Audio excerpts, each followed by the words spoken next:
pastor pródigo en Alcohólicos Anónimos. Sean todos bienvenidos a su canal Experiencias en AA. Los invitamos a suscribirse al canal si es que aún no lo has hecho, para que no te pierdas ninguno de los próximos videos que estaremos por subir. Y también a que compartas estos videos con tus compañeros de agrupación. El día de hoy tocaremos un tema muy interesante. Cuando se pretende mostrar agradecimiento, por lo general, se piensa en hacerles a través de un hecho material, como por ejemplo un obsequio, o un hecho circunstancial, ayudar a quien se quiere agradecer. Sin embargo, hay situaciones en las que estas manifestaciones simplemente no son posibles. Esta es una de ellas.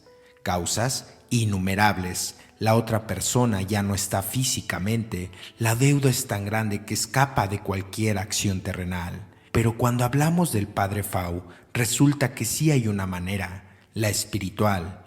No la espiritual fanática, farisea, vaporosa y mocha. No, más bien la que intenta, a toda capacidad, el seguir las sugerencias que él dejó como vivencia viva en su transcurso que conoció a Alcohólicos Anónimos. Así que el mejor homenaje que le podemos hacerle es leer y practicar esta literatura. Pese que a su religión no había antecedentes de que un sacerdote fuera alcohólico, él se armó de valor para aceptar su enfermedad y así pudo dejarnos un gran legado tanto en la literatura como en el amor y el servicio. Hecho que ha sido posible gracias al poder superior que permite la existencia de comunidades que incluyen y permiten tal legado en su acervo de literatura, que tienen como conducto a los alcohólicos, drogadictos y enfermos emocionales que luchamos a diario, que sacrificamos tiempo, dinero y esfuerzo para que otros puedan dejar de beber, drogarse o de sufrir, que apadrinan, que guían, que sugieren para dar esperanza a los que, como muchos de nosotros, una vez llegamos derrotados. Comencemos con este gran artículo del Pastor Pródigo, que es la biografía del Padre Fau. Comencemos. El Padre Fau nació el 10 de noviembre de 1904, el más joven de 5 hermanos. Un sexto hermano había muerto de alcoholismo antes de que él naciera. Su padre era de origen francés a pesar del apellido alemán. Murió también de alcoholismo cuando Fau tenía 4 años y decía que, de cualquier manera, apenas si lo conoció. El Padre Fau fue criado por su madre, quien provenía de una familia alemana de Indiana. Eran católicos muy devotos y muchos miembros de la familia habían servido en la iglesia. Algunos llegaron a ocupar posiciones de prominencia. Su tío George era sacerdote y su tío era el obispo de Marshville, Tennessee. Su hermano mayor, Jerome, o Jerry como mejor se le conocía, era también sacerdote. Había tenido un doctorado en Roma y terminó enseñando en la Universidad de St. Mary of Wales, cerca de Terre Haute, una ciudad mediana en el extremo occidental de Indiana, a lo largo del río Wabash. Desde esa edad muy temprana, la madre de Ralph se refería a él como su hijo que iba a ser sacerdote, lo cual le creó enormes presiones conforme fue creciendo. Él realmente no estaba seguro de querer serlo, y durante muchos años, sobre todo durante sus periodos de los sanatorios mentales y durante los peores momentos de su alcoholismo activo, continuó dudando de la validez de su ordenación. Pero más adelante llegó a creer que aunque él no había escogido el sacerdocio, lo escogió a él. Se graduó de la secundaria en la Escuela Catedrática de Indianápolis y en septiembre de 1922, Ralph y 4 de sus compañeros de clase, un pequeño grupo de muchachos de 17 años, fuera de casa por primera vez en sus vidas, se encontraron en la estación de ferrocarril de Indianápolis y empezaron la larga jornada por tren, a caballo y en carretera hasta el seminario del Sr. Maynard, en el condado de Spencer, Indiana, aproximadamente 15 kilómetros al norte del Gran Río Ohio. Los monjes benedictos que vivían en la abadía eran los que manejaban el seminario. Los muchachos de la clase de Ralph dormían en una sala de 60 camas. Cada muchacho tenía una cama, una silla y había una fila de perchas en la pared. Los baños estaban a unos 55 metros del dormitorio. En el quinto año del seminario, el pequeño manojo de hombres jóvenes que lograba permanecer tenía que tomar una decisión mayor. Aquellos que se quedaban se ordenaban como subdiáconos primero y después como diáconos en los días sucesivos. En ese entonces estas ordenaciones eran simplemente el requisito previo hacia la plena ordenación al sacerdocio. Si alguien dejaba el seminario después de esas preordenaciones, las reglas normales eran que el desertor nunca pudiese casarse y se formaba una nube negra sobre él una vez que los buenos católicos se enteraban. Si no pasaba nada de esto, un año después eran ordenados sacerdotes. En ese punto Ralph tuvo su primer colapso psicológico total. No comía ni dormía, no podía pensar correctamente y los torrentes de pensamientos daban y daban vueltas alrededor de su mente a medida que ésta se hacía más frenética. Su perfeccionismo obsesivo era tan grande que no se sentía moralmente digno de ser sacerdote. Él se había peleado con otros muchachos cuando era niño y una vez había robado una manzana de una carretilla. De ese tamaño era su obsesión. El verano que siguió las dos primeras ordenaciones, pasó la mayor parte de dicho verano con su hermano mayor, Jerry, que estaba enseñando ahora en St. Michael Waltz, un colegio para mujeres católicas cerca del Terre Haute, Indiana. Continuó su incapacidad para comer o dormir y sus pensamientos sirvieron constantemente como un caldero. Continuaron viviéndolo. Más frenético, Ralph consiguió permiso para ver un doctor de Indianápolis, a quien le recetó Nembutal, un barbitúrico, y después le dobló la dosis. Esa fue la otra mitad del derrumbe, la gota que derramó el vaso. Ralph tuvo los mismos problemas con las medicinas que las que tuvo posteriormente con el alcohol cuando lo probó. Las prescripciones hechas por médicos autorizados eran legales, por supuesto, y él, de hecho, comenzó a habituarse a los medicamentos antes de que hubiera tocado el absoluto alcohol en su vida.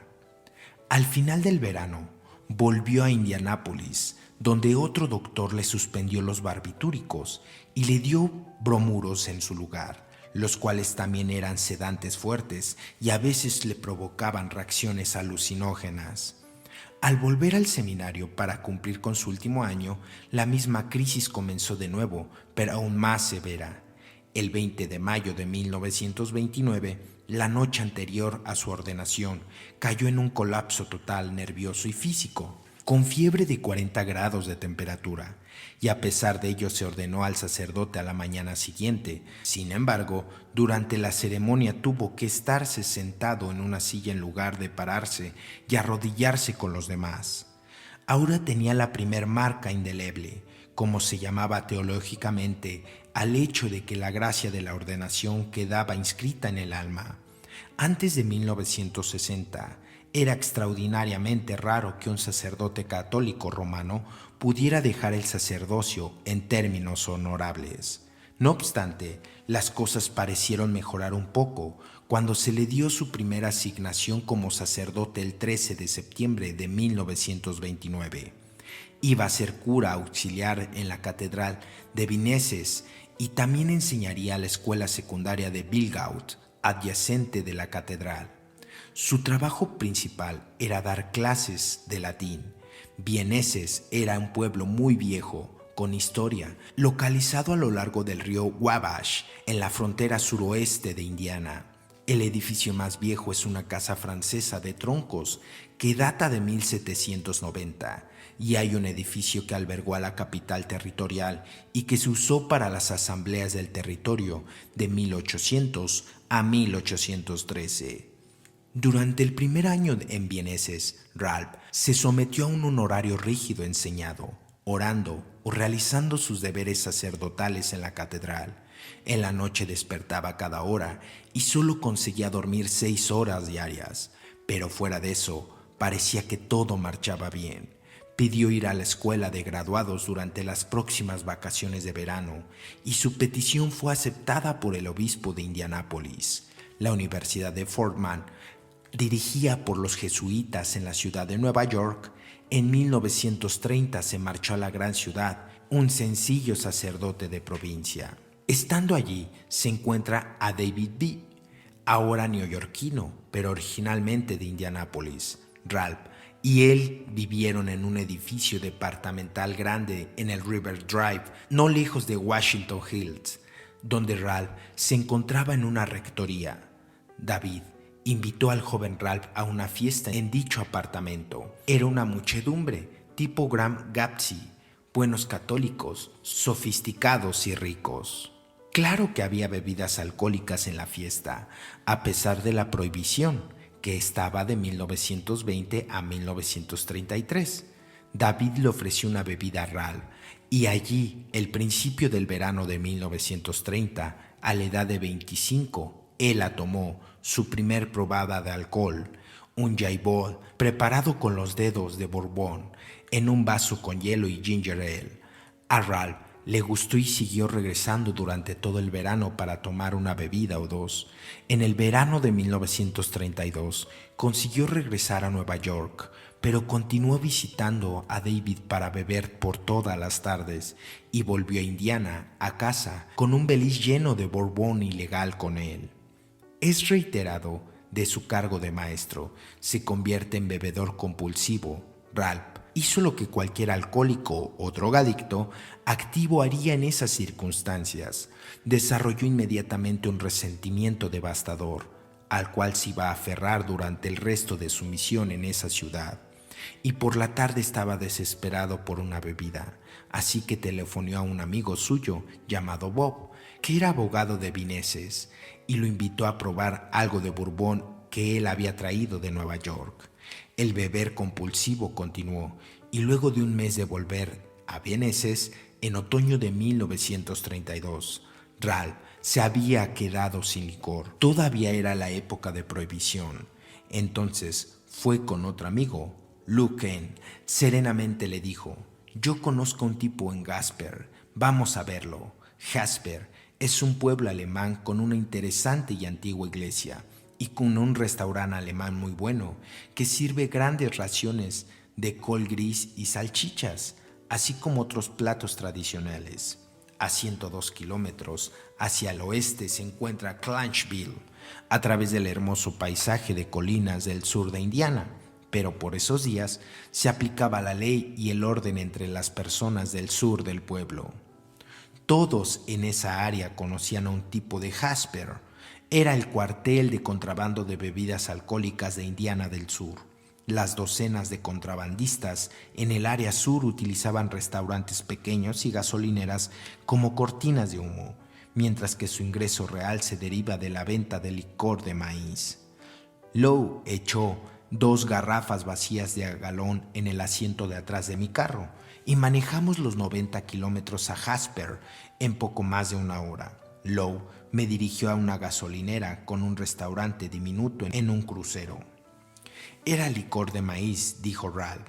Lo que era en realidad era aguardiente en lo más vil, peor que el vallenese, preparada en centenares de pequeños jacales en las hondadas aisladas por los montañeses locales. Pero las personas sofisticadas de la ciudad decían que si se ponía en un barril carbonizado cerca de un calefactor y se le permitiera añejarse 3 meses, si usted pudiera esperar, este realmente salía como material de calidad, por lo menos dentro de las normas de la prohibición. Ralph tenía un calefactor en su estudio, así que tenía todo listo.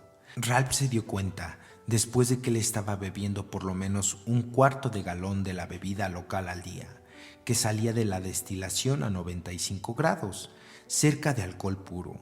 En la primavera, su hermano Jerry, que todavía estaba enseñando en St. Louis Mary's Wood en Terre Haute, le dijo que el obispo de Indianápolis le había preguntado: «¿Cuál es el problema con Ralph?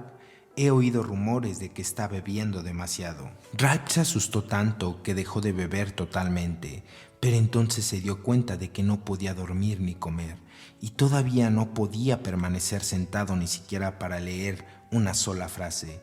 Cuando llegó el verano de 1933, Ralph fue finalmente a Indianápolis, donde un doctor le puso en un cuarto privado del hospital San Vicente.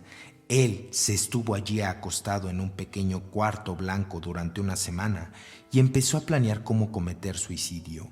Por orden del obispo de Indianápolis, el octavo día Ralph fue puesto en un carro y llevado a San Luis, donde le instalaron en un sanatorio administrado por los hermanos alexianos, una orden católica de hermanos laicos que dirigían hospitales e instituciones mentales. El doctor de admisiones le preguntó si él bebía, y como casi todos los alcohólicos en ese tipo de situación, Ralph al instante se sintió humillado y mintió. No mucho, solo cerveza de vez en cuando. Y al mentir sobre su manera de beber, los psiquiatras, engañados, hicieron un mal diagnóstico, no dándole el tratamiento apropiado. Ese doctor en particular propuso la teoría de que al parecer Ralph tenía un complejo de culpa y un profundo resentimiento inconsciente hacia su madre, o algo así, y se convenció de que la única solución era quitar a Ralph del sacerdocio. En la desesperación total, Ralph llamó a un sacerdote franciscano, el padre Peter Colmin, que estaba dirigiendo una misión de iglesias en San Luis. El padre Peter propuso una solución muy diferente. Arregló con el obispo de Ralph enviarlo una vez más a Nueva York para que terminara su maestría en la Universidad de Fordham, es decir, un año entero en Nueva York para estudiar, y de este modo pudo sacarlo inmediatamente del hospital mental. Ahora Ralph estaba en Nueva York por un año completo a manera de cura de reposo. Permaneció abstemio, pero solo porque tenía miedo a que alguien lo viera beber y se lo dijera a las autoridades de la iglesia. No podía dormir por las noches. A una semana de llegar, fue a una farmacia y empezó a tomar bromuros de nuevo, y rápidamente empezó a aumentar la dosificación de estos poderosos calmantes hasta llegar a las dosis masivas. No se emborrachó durante el otoño de 1933 y la siguiente primavera recibió su maestría de Fordham el miércoles 13 de junio de 1934 y decidió quedarse en Nueva York durante el verano, mientras trabajaba como pastor auxiliar de una iglesia en Harlem. Al día siguiente le telefonó a David B., el hombre de Indianápolis, que ahora vivía en Nueva York, y con el que había pasado las juntas maravillosas o las borracheras maravillosas por las tardes en su departamento en River Drive. David lo invitó a cenar y Ralph empezó a beber de nuevo. Cuando regresó a la rectoría durmió bien esa noche por primera vez en muchos meses. A finales de agosto de 1934, el nuevo obispo de Indianápolis designó a Ralph como cualquier auxiliar en San Antonio de Indianápolis, que era una posición bastante aceptable. Allí canalizó sus energías volviéndose entrenador de los equipos de fútbol, baloncesto y béisbol. Al parecer el obispo sentía que Ralph ya se había tranquilizado y que era seguro relevarlo en su vigilancia directa, por lo que en julio de 1935 lo designó como cura auxiliar de San Agustín Jefferson. En los días de los viejos barcos se construyeron en Jefferson Bay algunos de los grandes botes de rueda de paletas, y el Museo Howard del buque de vapor nos recuerda que, antes de la Guerra Civil, era, de hecho, Jeffersonville, no Louisville, la que parecía estar destinada a volverse la gran ciudad del río Ohio. Pero en los tiempos de Ralph, Louisville se había convertido en la ciudad grande, y Ralph cruzó a menudo el puente para visitarla. Sus lazos con ciertas ciudades de Kentucky fueron muy fuertes durante gran parte de su vida adulta. No tan importantes como sus conexiones de Indiana, pero importantes no obstante. Él vivía en San Agustín y estaba en el número 300 en la calle Locust, en Jeffersonville. Una vez que asumió su cargo como pastor auxiliar, Ralph le entró el programa atlético de nuevo, entrenando tanto fútbol como básquetbol y béisbol. Ralph organizó el primer torneo estatal de baloncesto escolar parroquial de Indiana, que se llevó a cabo el 12 y 13 de marzo de 1936. Él presumía sobre cómo sus muchachos de San Agustín ganaron 24 de sus 26 juegos, obteniendo así el título estatal. Él amaba organizar y amaba competir y ganar, y los deportes, una toma de corriente para encauzar toda esta energía. La más grande catástrofe natural de esta área fue la gran inundación de 1937. La lluvia empezó un jueves, el 14 de enero de 1937, y para el jueves 21 el río se había subido más de 16 metros y continuaba subiendo. Las personas empezaron a preocupar sobre si se sostenía el dique de Jeffersonville. Sus miedos estaban justificados. A la mañana siguiente Ralph oyó un rugido, se asomó por la ventana de la casa parroquial y vio dos grandes torrentes de agua saliendo del dique roto. Las aguas golpeaban el costado de la casa como si fueran una marejada alta. Dijo Ralph: estamos paralizados antes de que comprendiéramos lo que había pasado. Cuando corrieron a la escalera para el segundo piso, las aguas subieron 2 metros en el primer piso, y eso que la iglesia y la casa estaban en el terreno más alto de Jeffersonville. Finalmente llegaron los botes salvavidas y los rescataron. Ralph terminó en el Hotel Tyler, en la esquina de las calles principal y tercera en Louisville, uno de los lugares disponibles para los damnificados. El ejército estadounidense fue llamado para patrullar el centro de la ciudad, con órdenes de tirar a matar a los saqueadores sorprendidos en el acto. Todas las mañanas Ralph y los otros que formaban fila para recibir su ración diaria de pan y se mantuvieron solo con el pan y café durante 3 días en ese albergue. Finalmente, 9 días después de llegar a Louisville, Ralph pudo llegar en autobús en Cincinnati, cruzó el río Ohio y llegó a Indianápolis. El obispo rápidamente le ordenó que volviera al área inundada. Él hizo residencia en el hospital de St. Edward en Nueva Albany, donde daba misas para refugiados de la inundación y los trabajadores de limpieza y rescate. La parte dolorosa de la inundación así consiste en limpiar el barro hediondo y de los escombros empapados. Ralph reaccionó como cualquier alcohólico lo haría bajo este tipo de tensión. Esa noche empezó a beber él de nuevo.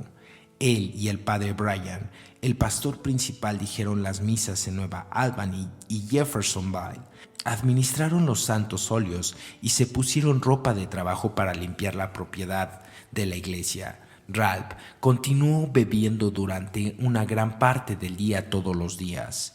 Siempre guardaba una botella en el auto y cada que quería daba un gran trago directo a la botella cuando iba manejando y lo acompañaba con una Coca-Cola.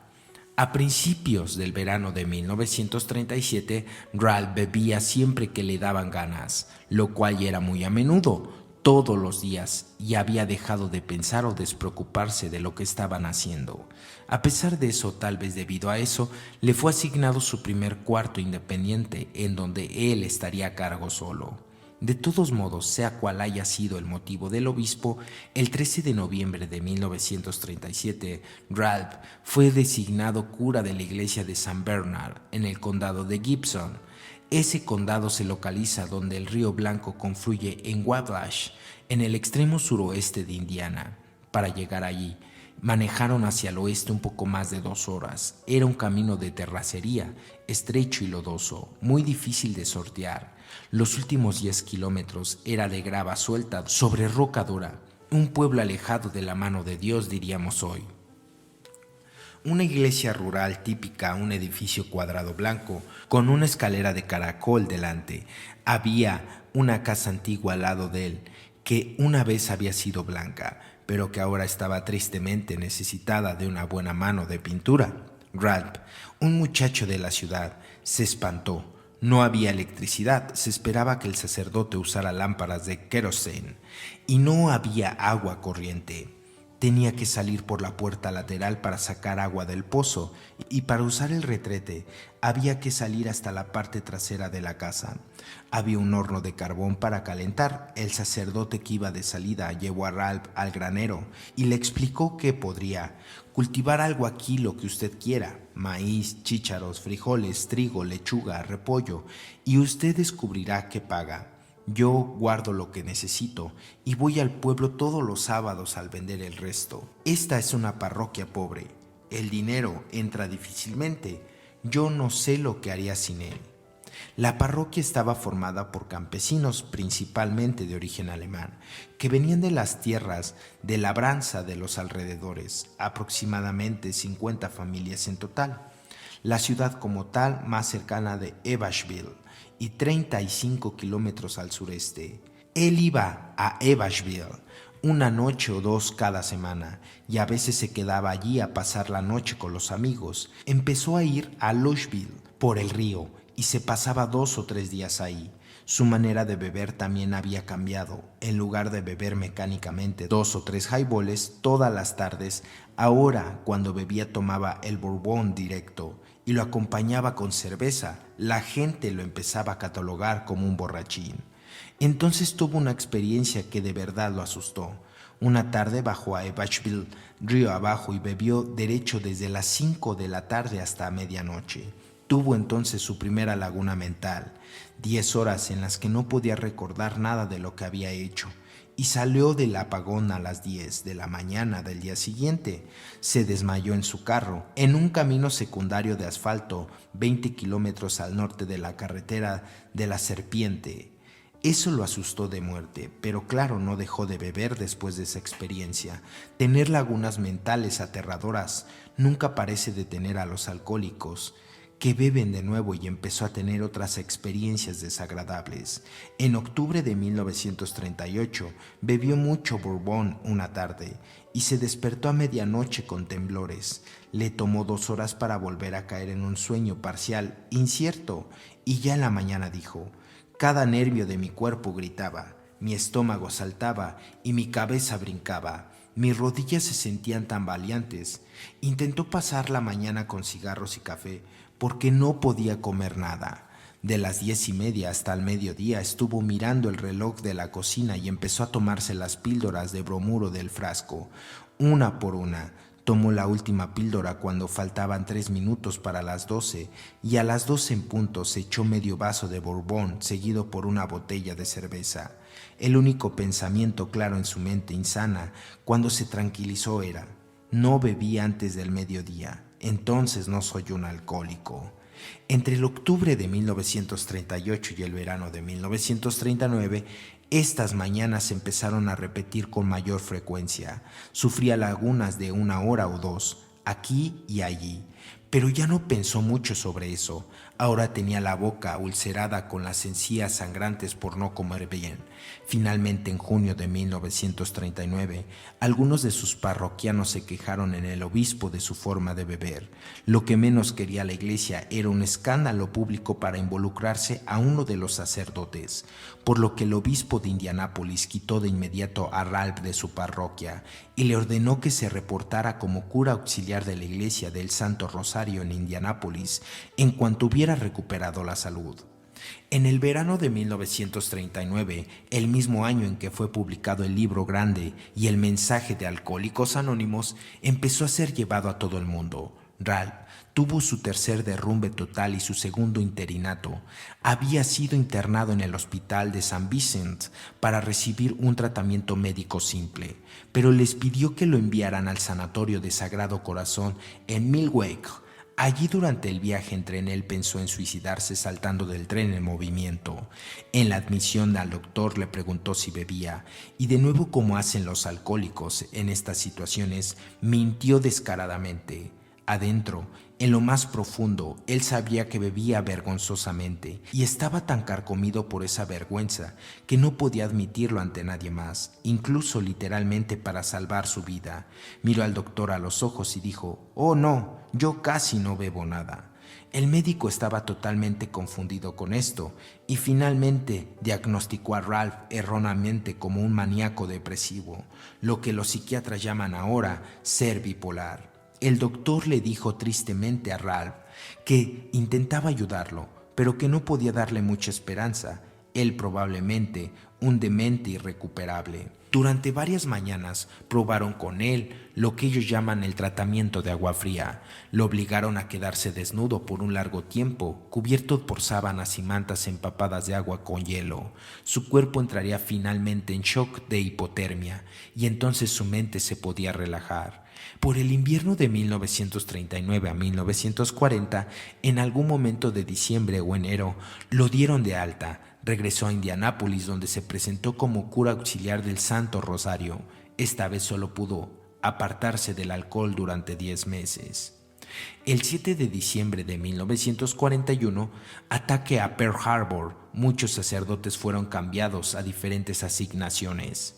No obstante, en febrero de 1942, Ralph era pastor designado de St. Annie, que era una iglesia pequeña, pero una de las parroquias más bonitas del pueblo, donde comenta en su autobiografía. En diciembre de 1942, solo 10 meses después de empezar su trabajo en St. Annie, Ralph estaba tomando bromuros cada mañana, seguidos de bourbon y cerveza al mediodía y a la medianoche. La manera de beber de Ralph finalmente se salió tanto de control que volvió una vez más a la oficina diocesana principal, y en mayo de 1943, Ralph fue suspendido otra vez de la parroquia por órdenes de su obispo. Esta vez fue enviado al sanatorio de los hermanos alexianos en Oshkosh, Wisconsin. A la mañana siguiente puso una decena de cuartitos de bourbon en una bolsa en el asiento delantero de su carro y se fue, bebiendo y manejando hasta que le entró otra laguna mental. El viernes, cuando se recuperó el sentido, estaba desnudo en un cuarto pequeño, en el sanatorio de los alexianos.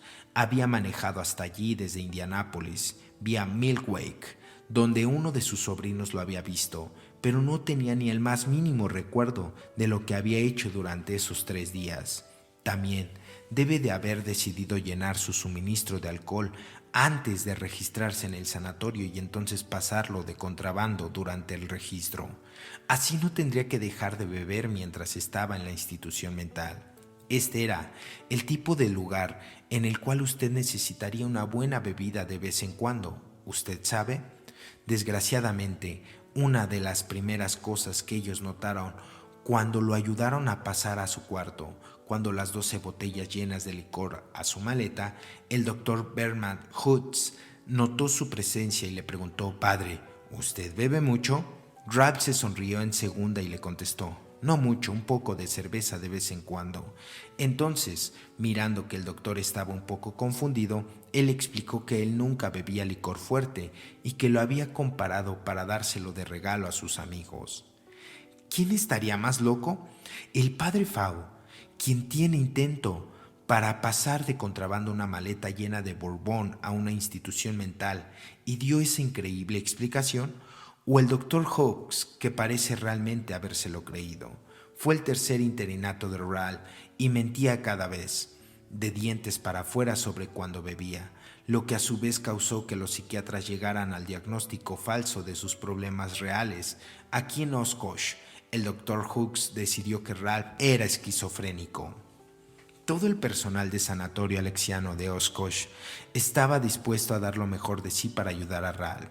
Sin embargo, durante las 3 semanas siguientes, cada 2 o 3 días era llevado en carro al Hospital Estatal de Winnipeg, Instituto para Dementes, a recibir un tratamiento de toques eléctricos y luego llevado de nuevo con los hermanos alexianos. Por esos días los psiquiatras usaban corrientes eléctricas intensas para los tratamientos con toques. Ellos aplicaban cada vez 1000 amperes de 110 voltios de corriente alterna a través del cerebro de Ralph. La electricidad que atravesaba su cerebro había encendido un foco de 100 watts con bastantes brillantes. Un psiquiatra jubilado que recordó esos días dijo que una vez en Viena incendió el cabello de una mujer aplicando este tipo de corriente a través de su cabeza. Su enfermera realmente se alarmó, pero la mujer parecía mucho más tranquila después, y como ella nunca le preguntó por qué algo de su pelo estaba chamuscado, él pensó mejor no decirle cómo había pasado.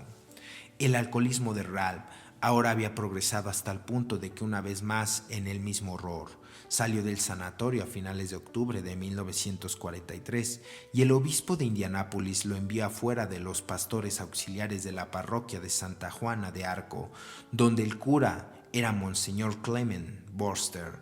Después de una semana de esta quinta Juana de Arco, un amigo le ofreció bebida y él aceptó. Rápidamente se emborrachó y cayó en un apagón. Por primera vez en pensamiento se le ocurrió a Ralph: quizá yo tenga un problema con el alcohol.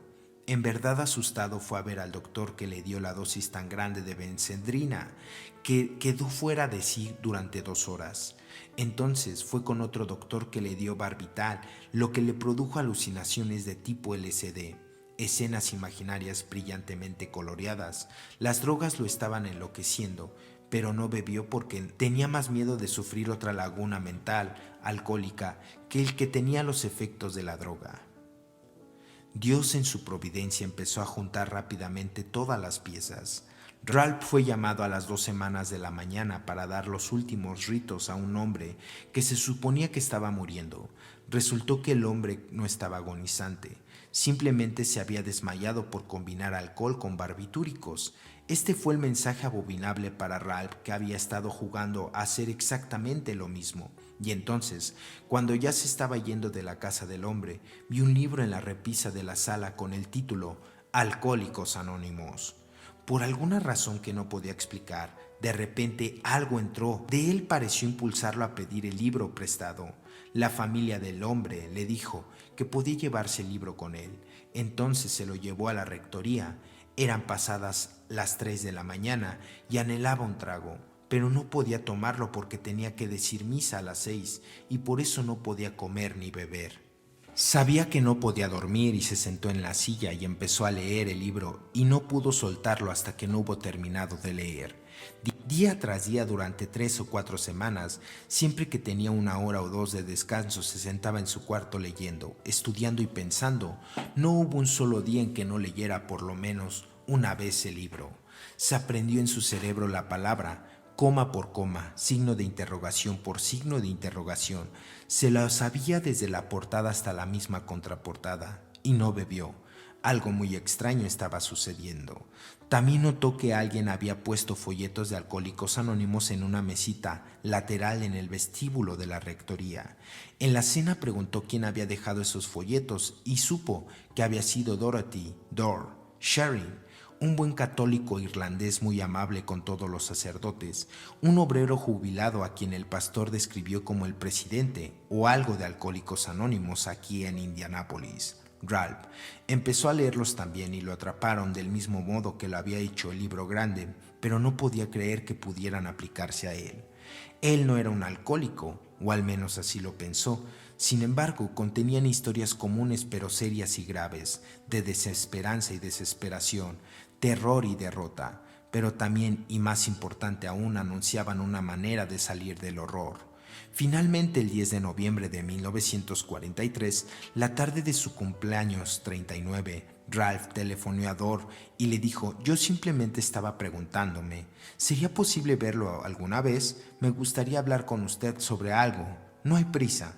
Voy para allá, fue la contestación de Dor Sherin. Colgó el teléfono antes de que el padre Fau pudiera replicar algo. Sherin lo invitó a asistir a la junta el jueves siguiente y él estuvo de acuerdo en ir como oyente. Hablaron durante 2 minutos y más y Dor se retiró. La junta iba a ser el jueves por la noche a las 8 de la noche en una pequeña biblioteca llamada la Biblioteca de Rao. La comunidad de Alcohólicos Anónimos todavía era pequeña en Indianápolis y estaba abriéndose paso. Había solo 7 personas en la junta. Durante los siguientes 23 años, a pesar de los problemas severos con las depresiones, él nunca bebió de nuevo. Durante un corto tiempo continuó tomando las medicinas recetadas por su doctor y por la Clínica Mayo, pero después de ver a un amigo que sufría una sobredosis de Seconal, corrió a ver al doctor a cargo de las instalaciones locales de desintoxicación y le dijo que estaba asustado. Apenas estoy regresando de la Clínica Mayo, donde me dieron unas 200 píldoras para los nervios, pero ahora no sé qué hacer con ellas. Bien, dijo el doctor, esas personas saben lo que están haciendo. ¿Usted les dijo que es alcohólico? El médico le explicó entonces que si los doctores de la Clínica Mayo hubieran sabido que él era alcohólico, nunca le habrían dado las píldoras, así que inmediatamente se fue a su casa y las tiró. Alcohólicos Anónimos apenas había empezado en Indiana. El grupo de Indianápolis solo tenía 3 años en ese momento. Había solo 3 grupos mayores. El grupo de Evashville, que fue el primero que empezó, varios meses antes que el de Indianápolis. El de Fort Wayne, que empezó en diciembre de 1941, y el de South Bend, que inició el 22 de febrero de 1943. Los primeros 2 años Ralph en Alcohólicos Anónimos estuvieron marcadas por el típico forcejeo que tienen los nuevos miembros. Como es común, Ralph tenía un gran problema en admitir que realmente era alcohólico. Intelectualmente siguió defendiendo durante mucho tiempo el hecho de que quizás sus problemas reales eran totalmente psicológicos, quizás acompañados incluso con algunos problemas teológicos. Afortunadamente, desde el principio de su interior le había dicho, cuando pidió prestado el libro grande de la Sala del Hombre y siguió releyéndolo compulsivamente una y otra vez, que Alcohólicos Anónimos tenía algo que él necesitaba desesperadamente. Un sacerdote decano que había apreciado a Ralph fue el padre Sullivan, que había sido cura cuando Ralph estaba en Santo Rosario. Justo antes de la Segunda Guerra Mundial, el padre Sullivan había sido capellán del ejército durante la guerra, pero ahora en agosto de 1945 él regresaba a casa y había sido designado como pastor de la parroquia de Santa Cruz en Indianápolis.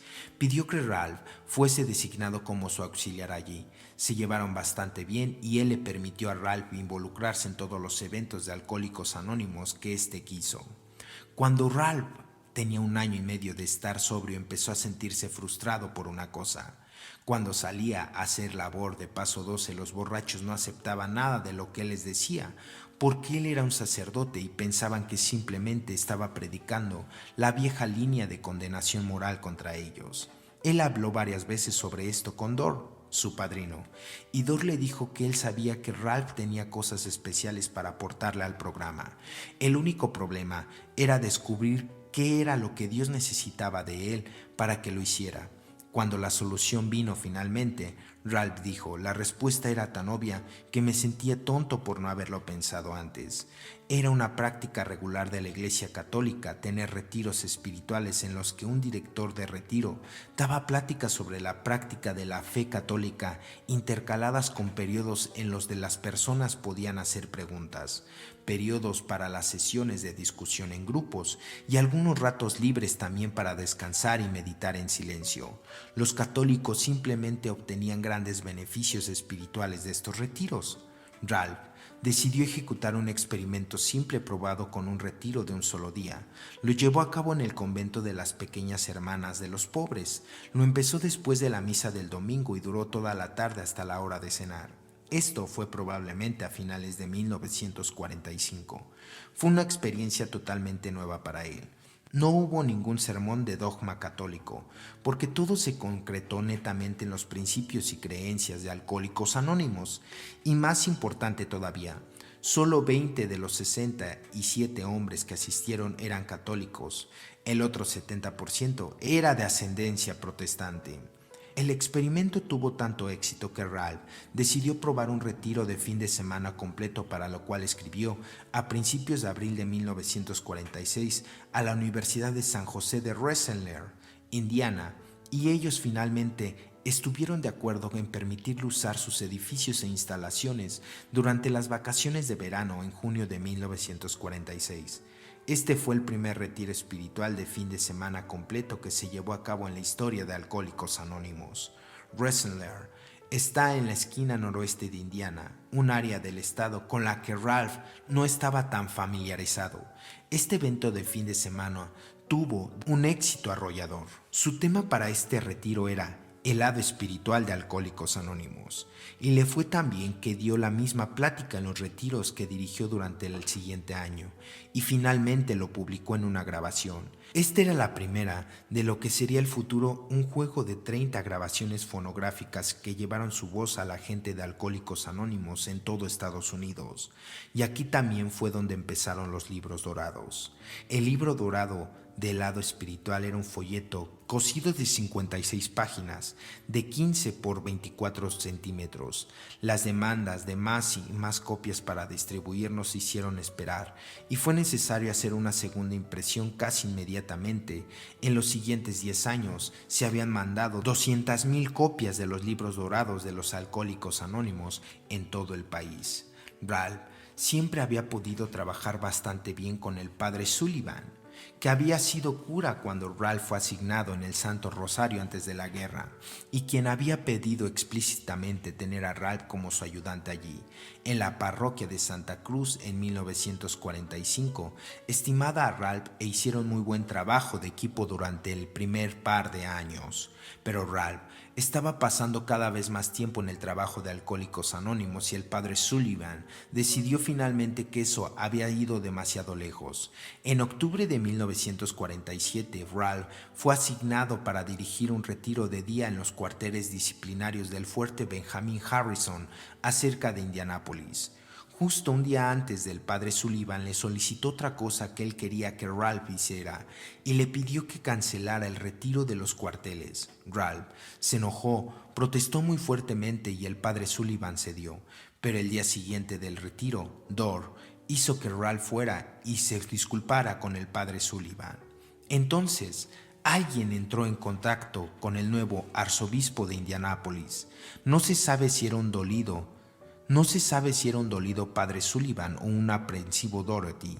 De cualquier modo, el nuevo arzobispo mandó a Ralph al día siguiente y le ofreció una oportunidad para consagrar de lleno su tiempo a Alcohólicos Anónimos. Bajo parte oficial del obispo, sí y solo si, Ralph pagaba sus propios gastos de manutención mientras lo hacía. Ralph informó de esto a Dorr, que entonces usó sus contactos a influenciar para sacar una de las mangas.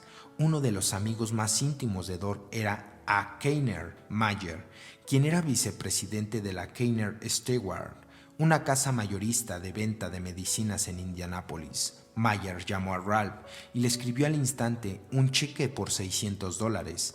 Este era el sueldo anual de Ralph como sacerdote. La mayor parte de su vida Ralph se había autoconmiserado por la incapacidad para tomar decisiones firmes y comprometerse con la acción real. Le había gustado sabotearse con la autocrítica destructiva. No soy bastante bueno, soy una mala persona, siempre seré un fracaso. Por eso resultaba extraordinario ver ahora a Ralph totalmente cambiado después de solo 4 años en el programa de Alcohólicos Anónimos, actuando de una manera sorprendentemente diferente. No había impedido mundano alguno en absoluto. Él había tenido algunos pequeños éxitos en Indiana, pero eso nunca había viajado fuera de ese estado en actividades de Alcohólicos Anónimos. Es más, incluso en los Estados Unidos en conjunto, en 1947 había solo un número relativamente pequeño de grupos de Alcohólicos Anónimos esparcidos por aquí y por allá, pero él se decidió a hacerla y se comprometió totalmente. El día de Navidad de 1947, día santo católico de la celebración del nacimiento y del principio de una nueva vida, el arzobispo liberó a Ralph de sus deberes de la parroquia de Santa Cruz y se mudó a la rectoría de St. Bridget en Indianápolis, donde pagó su cuarto, un cuarto extra pequeño que tenía allí, y su manutención. Ahora era nadar y hundirse, y esa ayuda vino. Pero como él tan frecuentemente lo hace, pareció casi ocurrir por accidente, de una manera que Ralph nunca podría haber esperado. Su padrino Dorr insistió en que Ralph necesitaba unas vacaciones antes de entrar de lleno a sus nuevas labores. El inquieto y joven sacerdote nunca había tenido un descanso real en años. Así, en un arranque, un día de primavera de 1948, Ralph decidió subirse al carro y manejar a Los Ángeles, en la costa occidental. Dorr le ayudó la noche anterior a empacar su maleta y antes de que Ralph la cerrara, Dorr le dijo: «Espera un minuto», y le dio una copia de todos los grupos registrados de Alcohólicos Anónimos en los Estados Unidos. Él lo puso encima de su ropa. Dios trabaja de las maneras más misteriosas. El buen tiempo duró hasta que Ralph cruzó la frontera de Texas, cuando de pronto se encontró con una feroz tormenta de polvo. Para empeorar las cosas, se dio cuenta de que al salir de la Texana había tomado la carretera equivocada. Miraba su mapa del camino y el único pueblo cercano era Wichita Falls, de Texas, que estaba aproximadamente a 160 kilómetros, pero él se estaba asando de calor en el carro porque tenían que cerrar las ventanillas para evitar ahogarse con el polvo. Comprendió que iba a tener que detenerse ese día. Se registró en un hotel en Wichita Falls aproximadamente a las 5:30 de la tarde, totalmente fuera de la ruta planeada. Sudoroso, sucio, exhausto y enfadado, la única cosa en la que pensaba era que necesitaba echarse unos tragos. Se quitó la ropa y se metió a la ducha para refrescarse, pero continuaba su obsesión de cómo sería una buena tan solo una bebida. Abrió su maleta para ponerse ropa limpia y allí estaba el directorio de Alcohólicos Anónimos. Verificó la lista de Texas y para su sorpresa había un grupo en Wichita Falls y tenían junta esa noche Ralph como orador y portavoz de Alcohólicos Anónimos. Cuando atravesó la puerta de la sala de juntas, los asistentes lo saludaron y cuando supieron que era sacerdote de Indianápolis, le pidieron que fuera el orador de la junta. Una vez que se paró delante del grupo, notó una corriente fría en el aire y vio a algunos miembros hablando entre sí y alistándose para salir. Él tenía de entrada dos ventajas: era del norte y era sacerdote católico romano. Particularmente en el sur había muchos protestantes que venían a los sacerdotes católicos como a la propia encarnación del diablo, pero él se lanzó valientemente y les dijo: «Mi nombre es el Padre Fau. No voy a deletrearlo para ustedes, pueden usar su imaginación. La mayoría de la gente lo hace. Soy un miembro de Alcohólicos Anónimos de Indianápolis y soy alcohólico». Entonces conté mi historia, una combinación de los detalles de mi vida y mi charla original del lado espiritual de Alcohólicos Anónimos. Cuando terminó, la sala estalló en un estruendoso aplauso de aprecio y aceptación. Después, varios hombres se le acercaron y le pidieron que repitiera su plática en la Convención de Alcohólicos Anónimos del Suroeste, que sería de Austin en 2 meses, y Ralph estuvo de acuerdo en ir. Desde ese momento y durante todos los años, Ralph decía que el grupo de Wichita Falls era el que lo había motivado a regresar para hablar de nuevo. Cuando Ralph llegó a Los Ángeles varios días después, sucedió lo mismo en la Junta del Norte de Hollywood. Entonces las cosas arrancaron vertigosamente. Él preparó un itinerario de compromisos para hablar a lo largo y ancho de la nación que lo mantuvieron viajando constantemente durante 5 meses, de noviembre de 1948 a abril de 1949. California, Arizona, Nuevo México, Texas, Luisiana, Carolina del Norte y del Sur, Florida, Alabama, Georgia, Mississippi y Tennessee. 12 conferencias en 14 días tan solo en el sur de California, 17 compromisos para hablar en Texas exclusivamente, conferencia ante un público de 600 en Georgia, la cena de aniversario de Alcohólicos Anónimos, el día de San Patricio en Miami, Florida, etc. Después de un breve descanso en Indianápolis, regresó de nuevo a la carretera por el verano de 1949. Habló de la celebración de aniversario en Montreal, Canadá, y en la Convención de Alcohólicos Anónimos del Suroeste de Richmond, Virginia. Ralph encontró en Indianápolis una base ideal donde podría continuar hablando, escribiendo y teniendo sus retiros espirituales, con personal de apoyo y ninguna distracción externa. En la primavera de 1950 pasó al convento del Buen Pastor con el cargo de capelán, cargo que significaba decir las misas para las monjas y confesarlas, pero ellas le permitieron viajar tanto como él quiso. Sor Austin, la Madre Superiora, le asignó a 3 monjas magdalenas que estaban enclaustradas y no podían salir del convento ni tener contacto con el mundo exterior, para servir de secretarias, archivistas, impresoras y encuadernadoras, copiadoras y empleadas de envío de correspondencia. Ella le permitió usar 3 salas del convento, una como oficina general, otra como imprenta y la más pequeña sirvió tanto como oficina privada de Ralph durante el día y su dormitorio por la noche. También le permitieron que colaborara con él, una de sus sobrinas. En 1958 escribe su autobiografía, El Pastor Pródigo, que es este folleto, junto al Earsbank, un cronista deportivo y biógrafo de celebridades que también colaboraba con la revista Look y en el Saturday Evening Post. Dorothy había muerto en 1953 y en junio de 1957 muere su hermano mayor Jerry, lo que le dejó sumido en un estado de ánimo profundamente introspectivo. Ralph continuaba trabajando cuando murió. Un domingo en la mañana, el 19 de febrero de 1957, en el Hospital de Nuestra Señora de la Misericordia de Owensboro, Kentucky, en la orilla del sur del río Ohio, separado de su querida Indiana, tan solo por la anchura del río.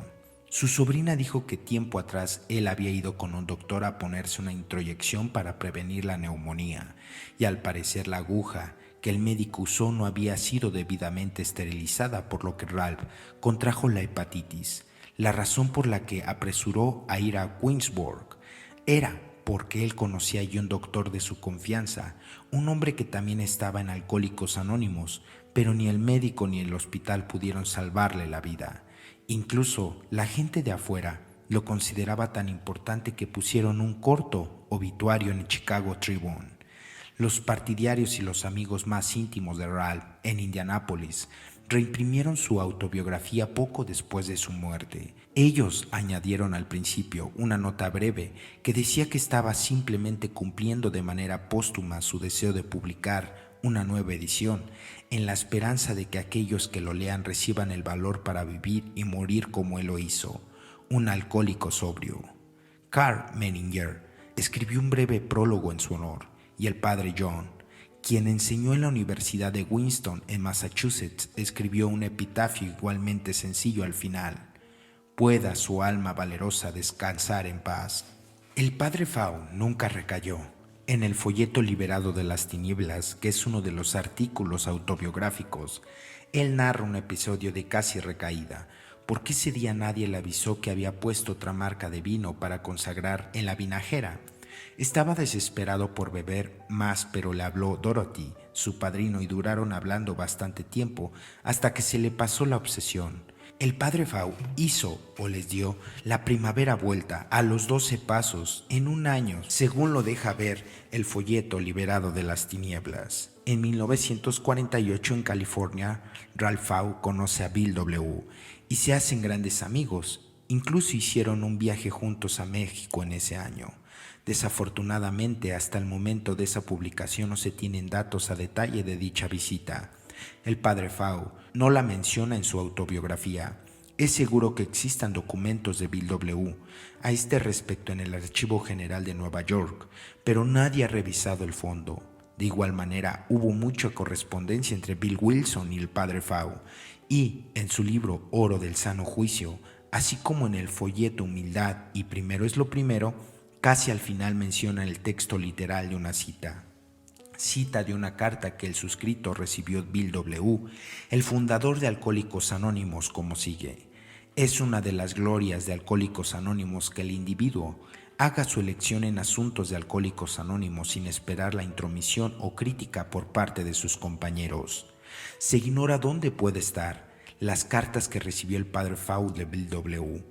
Ya se consultó con una de sus sobrinas sin resultados, y desafortunadamente el convento del Buen Pastor, donde él era confesor, no existe más, pero se cree que sus cartas a Bill deben de estar en los archivos de la General Service Office en Nueva York. Se sabe que a Bill W. le disgustó el hecho de que el padre Faw rompiese el anonimato en 1958 al publicar su autobiografía en varios números de la revista Look. Lo mismo pensaba Bill de Lillian Root, quien publicó Mañana lloraré en 1954. Ella había entrado a Alcohólicos Anónimos en 1946. Nuestro folleto titulado Liberado de las Tinieblas es una parte de esa autobiografía. El padre Faw había tenido obviamente un gran efecto por Bill Wilson, y viceversa, pero no siempre estuvieron de acuerdo. A las 4 de la tarde del domingo 3 de julio de 1955, en la Convención Internacional de Alcohólicos Anónimos en San Luis, hubo un momento crucial en la historia de Alcohólicos Anónimos. Durante la convención se llevó a cabo la quinta conferencia de servicios generales. Esto marcaba el fin del periodo quinquenal de prueba para dicha conferencia. Bill Wilson había hecho una vigorosa campaña a favor de la conferencia, pero el padre Faw era muy influyente y polémico. Había anunciado que se iba a subir al podium a hablar en contra de aquella. Cuando Bill presentó su resolución y se pidió el voto de aprobación, reporta Neil Wink, entonces la secretaria de Bill: nosotros Los de la oficina estábamos sentados en suspenso, con la respiración encontrada. Hubo un silencio sepulcral, pero al final el padre Fau no objetó nada y la resolución pasó. Ralph recibió una cantidad considerable de consejos por parte de Bill durante el tiempo que pasaron juntos.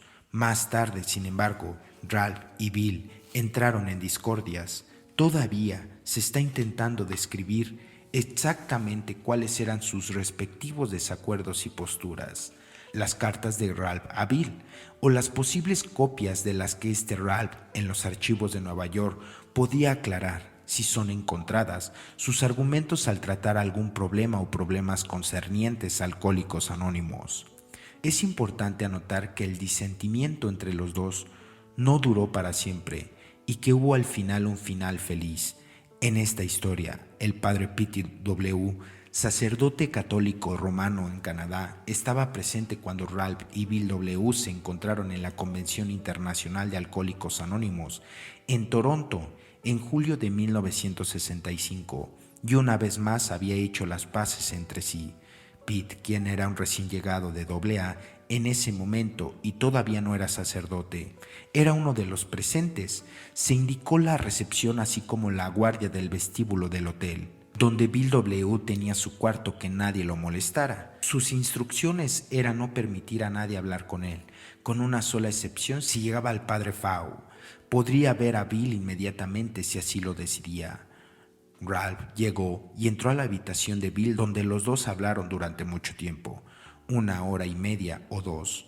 Pete dice que era muy claro por las expresiones de sus caras cuando Ralph salió y por la manera de cómo los dos hombres se despidieron, que ellos eran de nuevo los grandes amigos de siempre.